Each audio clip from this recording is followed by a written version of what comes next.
Everybody, thank you so much for coming. This is Aerospace Incident Response, Dissecting the Effluence APT web shell.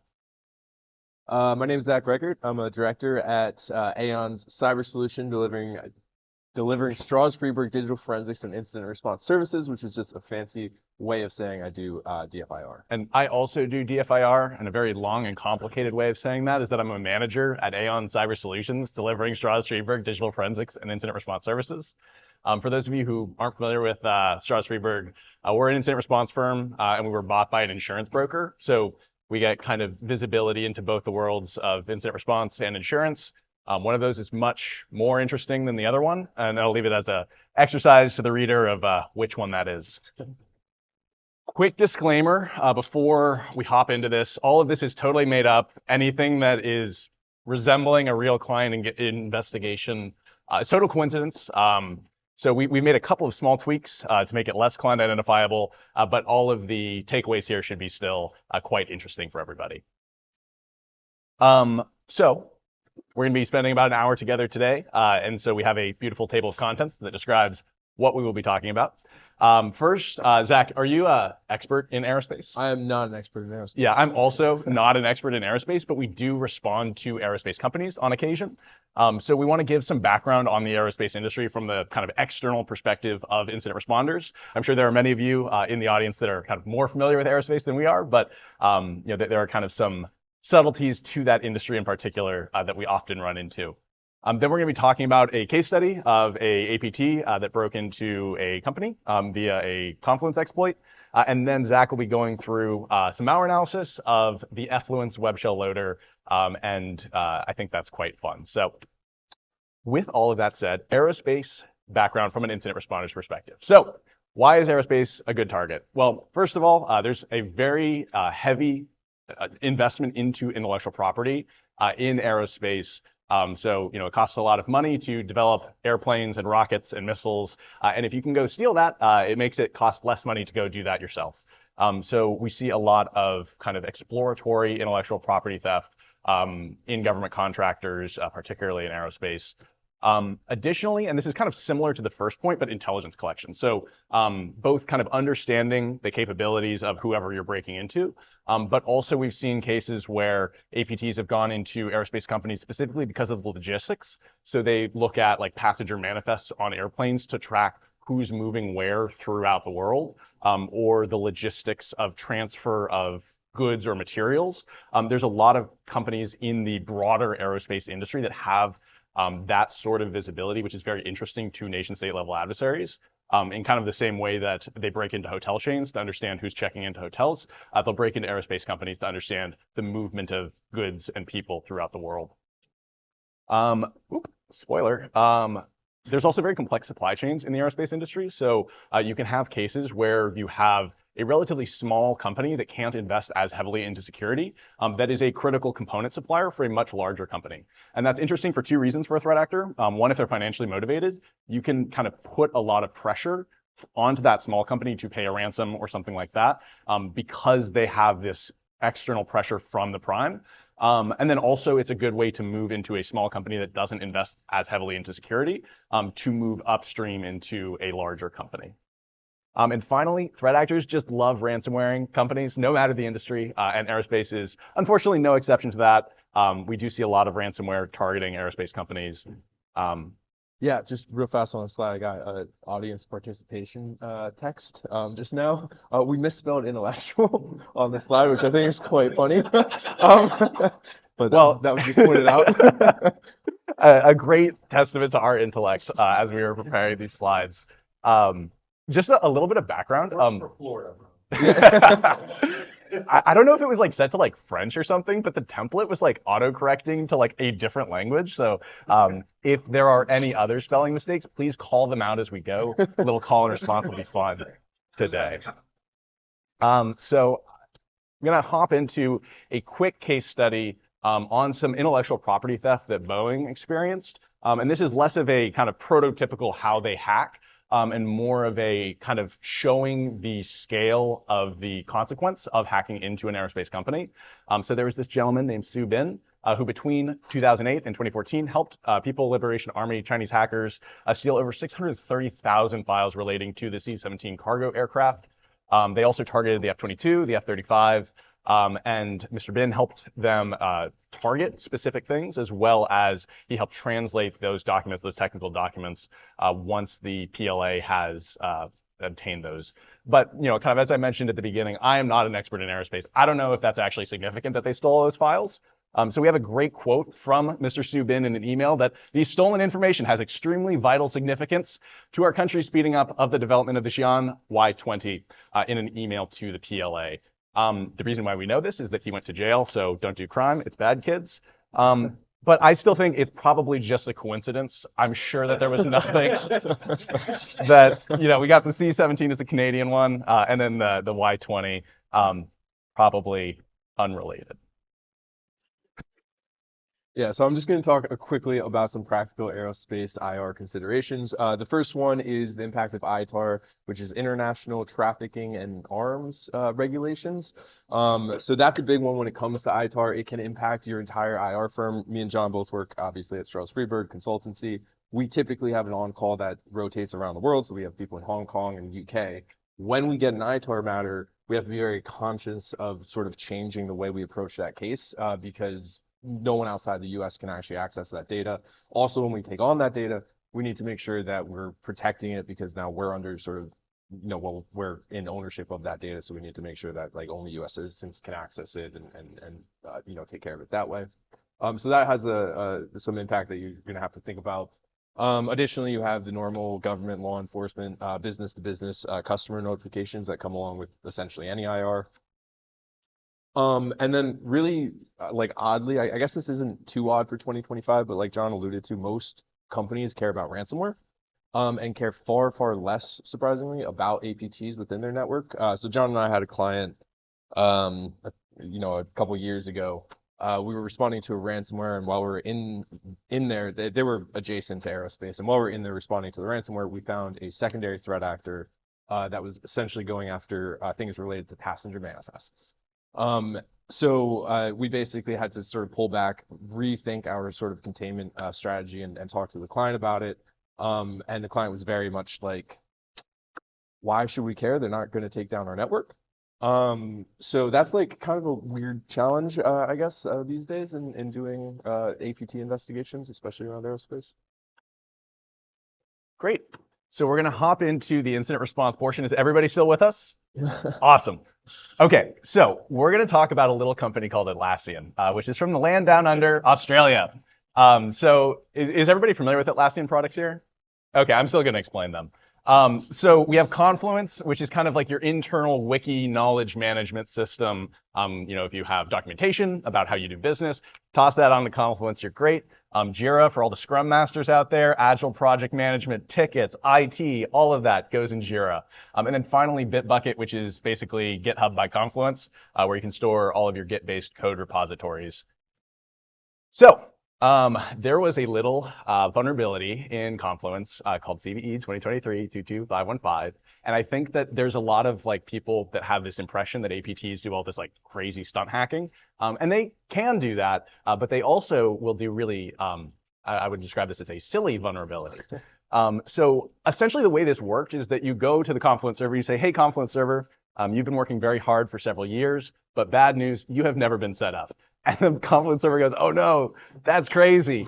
You want an admin account. That's going to be the number one thing that when you set up a server, you're going to need an admin account. And then you as the threat actor go, yeah, that'd be great. And then you log in with your admin account. So that was the vulnerability. It hit this URI, this serverinfo.action.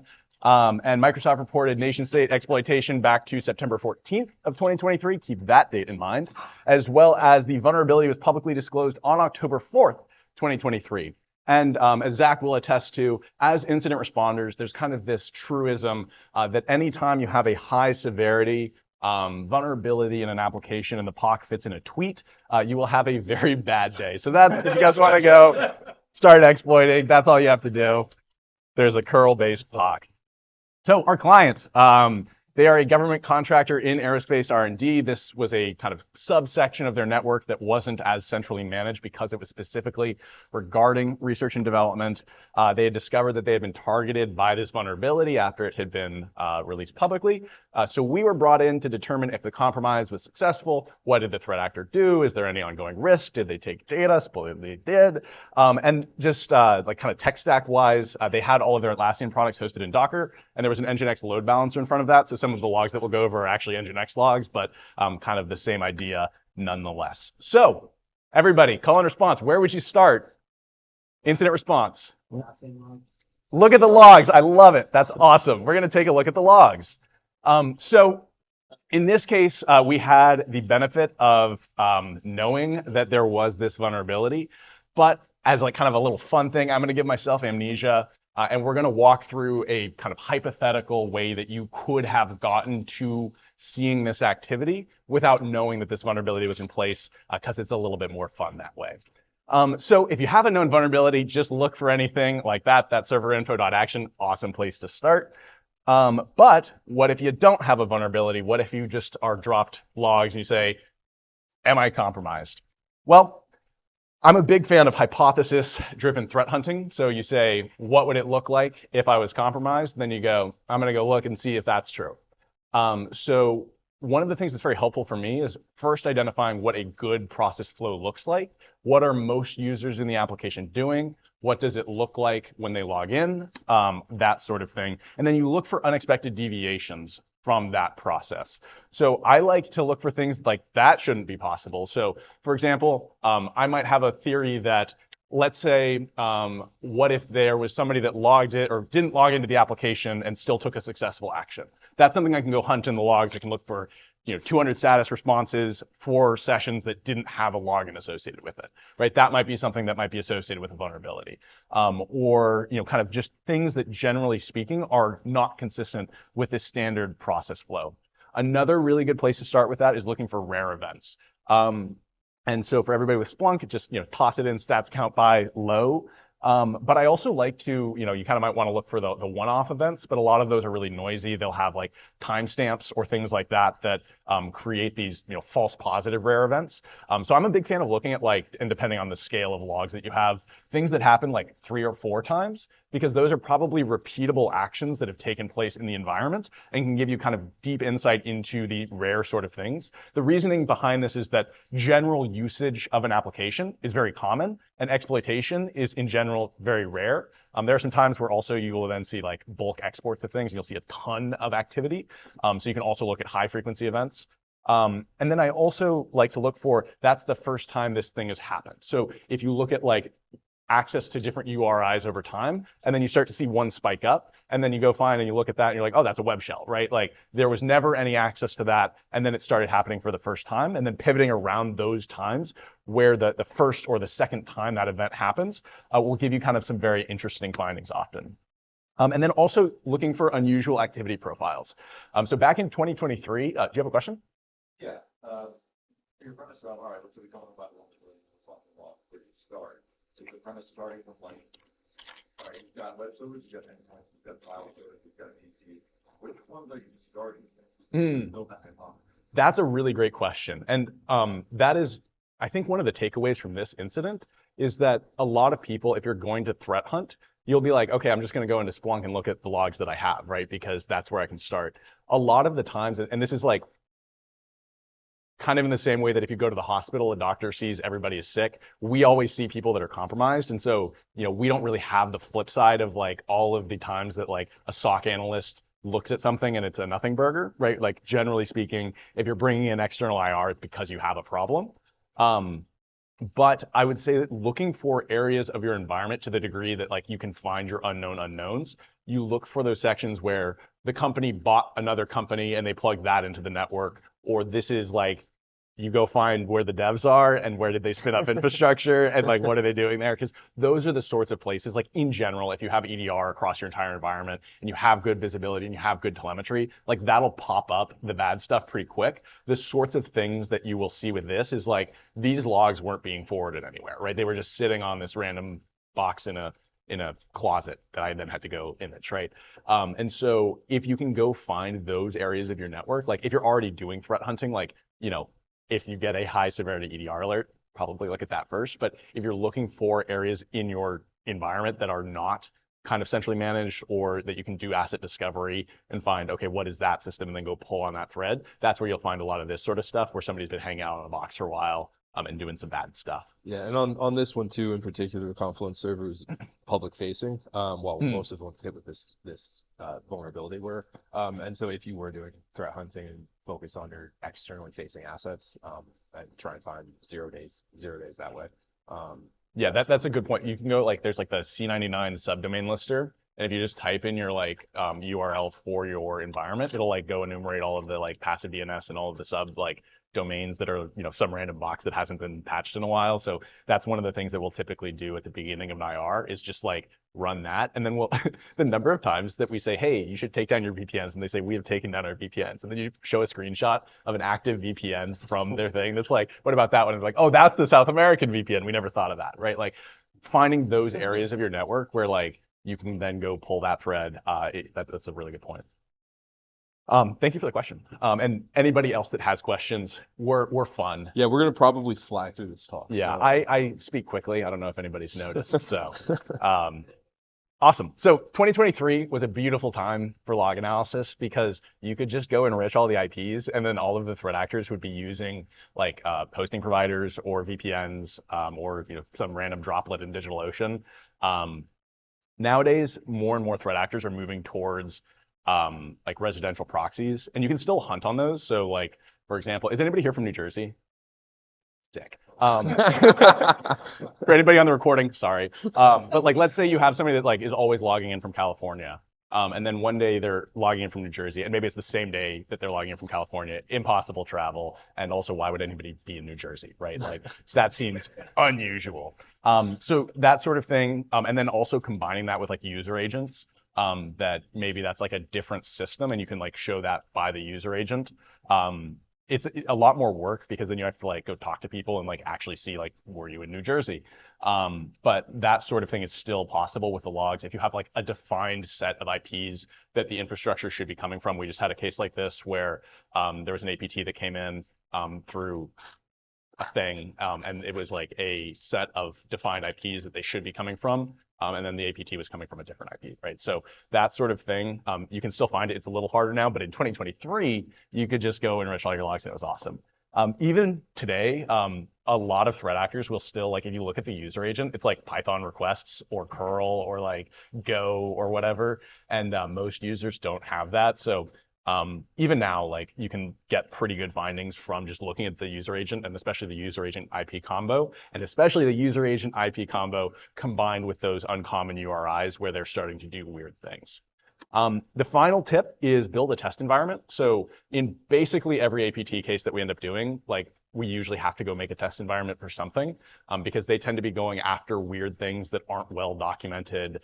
And so, you know, whether it's like you know, kind of niche cloud thing or a niche application. If you build a test environment, then you can go like look at what a normal process looks like, look at those logs that you just created, look at if you have a POC, you can just toss it at it and see what happens, right? Like all of that is super helpful, and it really contextualizes and lets you come to high confidence conclusions when you're doing the forensic analysis. So, or if you're a red teamer. Or if you're a red teamer, yeah. woo! Yeah. If you're a red teamer and thought this was a red team talk. Yeah, obviously switch your user agent. I feel like that's red team 101. Yeah. But also like test your exploits in a test environment, see what forensic artifacts are actually left over, and try and limit those for to actually stay under the radar. Yeah, and if you are a malicious threat actor, particularly watching it from home, we definitely upload them to VirusTotal. You should definitely put your your exploits there. It's awesome. Yeah, first way. We never find that. Don't worry. Okay, so let's take a look at the logs. So remember, amnesia, there's no exploit. We're like figuring this out.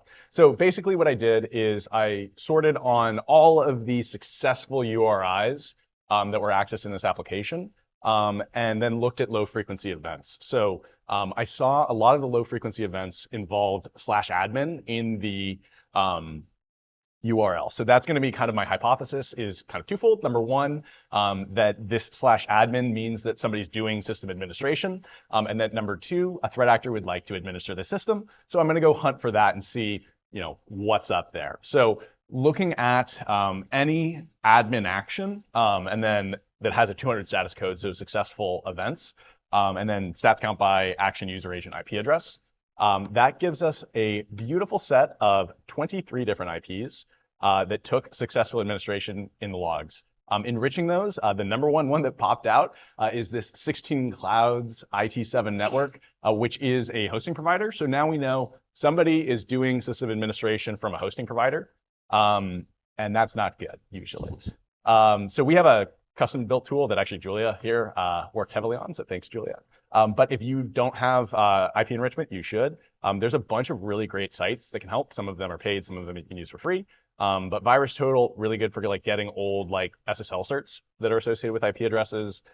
Spur.us is super awesome for finding what like VPN provider does this IP go to. Like, is this Molvad or PIA or NordVPN or whatever?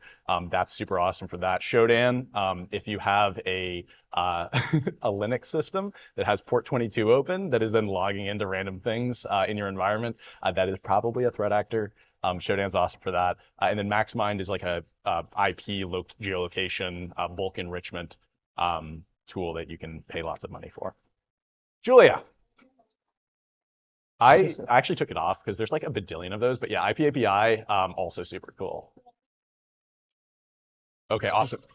For the sake of the recording, I'm going to repeat what Julia just said. IP-api.com, you can look up to 100 IPs for free, and that is what gets us whether it's a proxy or a VPN or a Tor exit node, or if it's from a data center.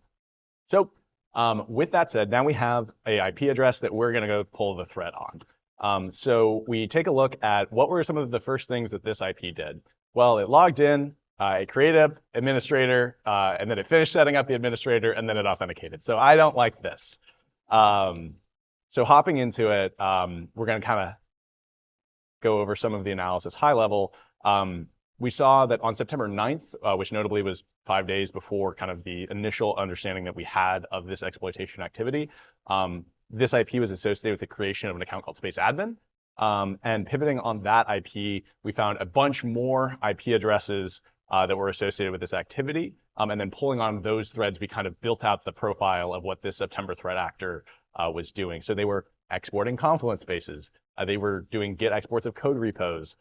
They created a personal access token for one of the legitimate users. And this is like something that's very common with these sorts of threat actors, where they will try to find every possible way to stay persistent on a system. So like if you're going through kind of triage level incident response, you might miss that like, hey, that's an account that's been there a while. It's not compromised. We're fine. There weren't any password changes, but they did create the path, right? So that's concerning. And then foreshadowing malicious plugin usage. So going back over that setup administrator action that we found, there's kind of an interesting pattern. At the very beginning of September, there was an account created. And then after the exploit was released, there were a bunch of accounts created.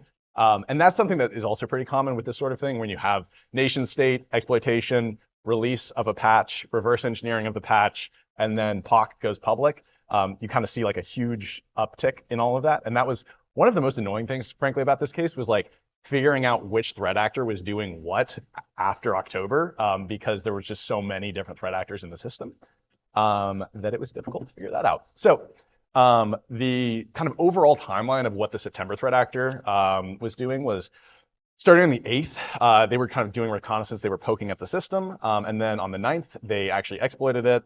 They uploaded to the web shell. They then began to download Confluence spaces. They created the PAT. They started cloning Git repos. And then they started logging in, kind of checking in like a good friend, saying, hey, you're still there. And then you kind of for the next couple weeks, popping back in. After the exploit was released, there was a bunch more. So we saw threat actors uploading web shells, not just to Confluence, but also to Bitbucket and to Jira, using the access that they had gotten into Confluence to pivot into those other services for persistence. They were running web shells, and a lot of these are kind of commodity web shells that Zach's about to talk about. And they also kind of went through every possible, like I've learned so many different ways that you can export data from Atlassian products from these threat actors. It is extensive. So they were, kind of doing exports of spaces. They were curling out all of these URLs. They were doing like entire site-wide backups and then downloading those. One threat actor added an SSH key into the server. So, there was kind of extensive activity associated with that. But since I've been teasing all of this, like, oh, there's web shells, I'm going to hand it over to Zach to talk about Effluence. Sweet. Thank you. All right, yeah, so I'm going to talk about some of the web shows that we came across. A lot of these, since it had to do with Jira and the Atlassian products, were all sort of plugins. But the way I'm going to do this for you guys is essentially I'm going to walk through my thought process while I was triaging some of these samples while John was doing the rest of the IR. And so when I do that, so I'll walk you guys through my thought process. First thing on my thought process when dealing with sort of malware analysis is to identify the objective. So the objective could be, what malware family is it? What are its capabilities? Or, what was helpful for John and I is, can we actually gain a better understanding of the threat actor through malware analysis? To conduct malware analysis, if you've ever done it before, it can really be broken down into two main sections: dynamic analysis and static analysis, and I'll go through sort of what that looks like. So web show number one, this is like the post-October, post-POC release. This is the web shell that like every threat actor was using. It's been around for 8 years. It's a plugin that works on most Atlassian products. When you install it, it gives you a nice little pop-up and says, "Hey, I'm a web shell. Thanks for installing me." It's not very subtle at all. And even if you go and look at the logs, it says right in the logs that a web shell plugin has been installed. So it makes it really easy for a system administrator to realize, something was wrong. What that looks like is just this. Once you log into the Confluence server, you just browse to the proper URL and you get a shell back that you can execute anything you want on. Very basic kind of web shell there. The second web shell, so this is the web shell that is, I guess the loader is kind of called Effluence. This web shell did not behave like that. When I loaded it in to do that dynamic analysis, essentially nothing happened. And when you're dealing with malware analysis and that happens, and when you're dealing with malware analysis and nothing happens, you have to ask yourself a couple questions like, did this fail to install? Did it crash? Does it have some capability to detect sandboxes? Does it have a kill switch that I accidentally tripped? And so then you switch sort of from your dynamic analysis to your static analysis.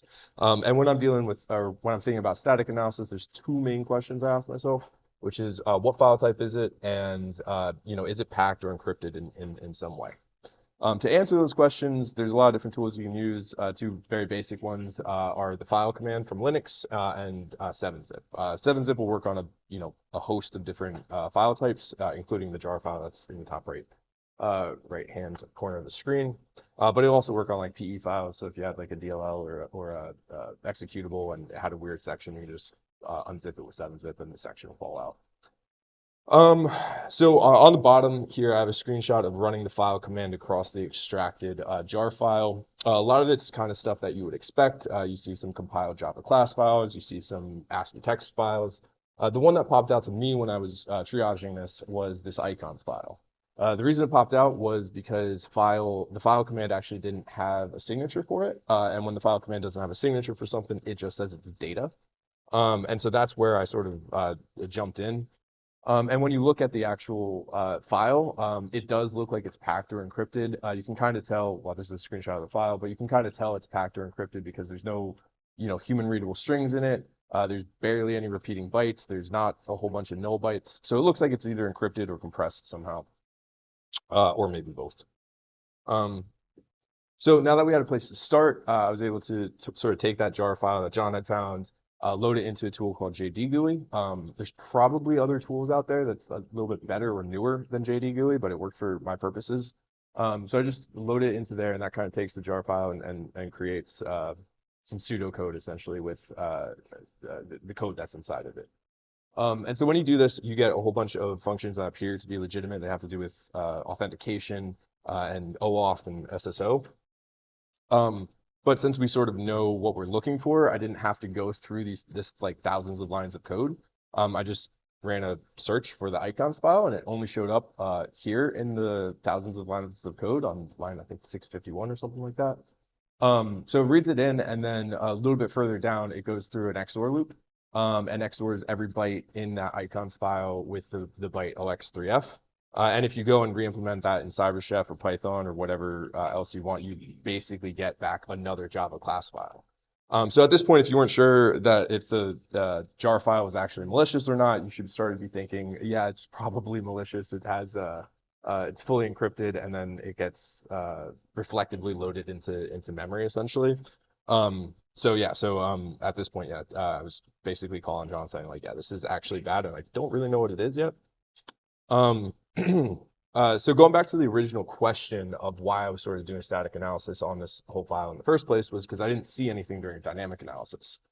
Reason for that was once you start reversing the jar file or the encrypted jar file, you end up with a sort of modified web shell. The web shell is actually a common web shell called Godzilla. So there's a lot of like research on it and stuff. This was like a slightly modified version.